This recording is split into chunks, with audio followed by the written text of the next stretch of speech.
No one perhaps faces more opposition from trolls than you do. You have perhaps a 7.2 million following on Twitter, and the number of trolls that attack you every time you express an opinion, particularly if it's humorous or tongue-in-cheek, is probably as large. How do you deal with people, particularly those who didn't realize that your holy cow and cattle class comment was intended as a joke and took it as an insult? How do you deal with that? Because that's not just reflective of the humorlessness, it's also reflective of the intolerance that people won't even accept a good-natured jocular comment about something they take pride in personally.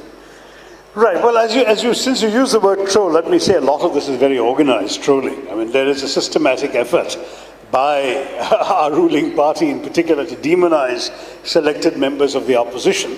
And it's fairly effectively done. I mean, it took me a while to realize what was happening, and thereafter I was able to find what's the word I want, the backbone, the nerve, to just ignore them. But initially, when all these negative comments started coming, I read them, took them very seriously, and thought these were real people who were angry with me, which of course is something no politician can live with for too long.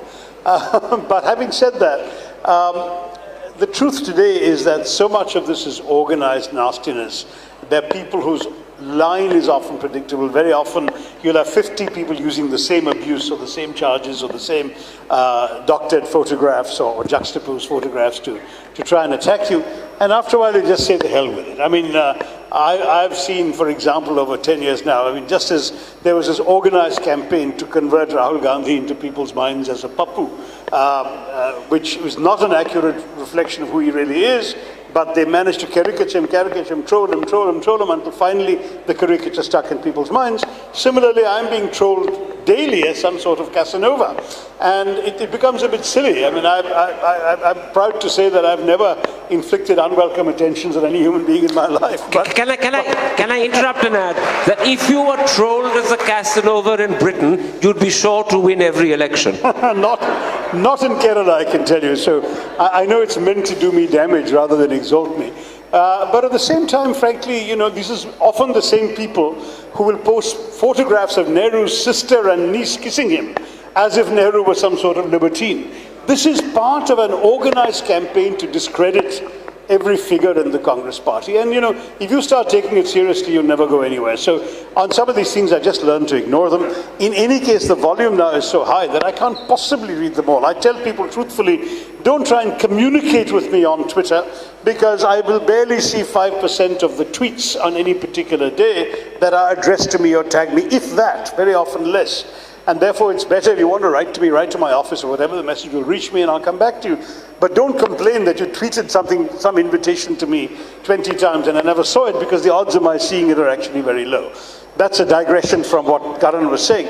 But the point is, because the volume is so high, you can afford to ignore it also.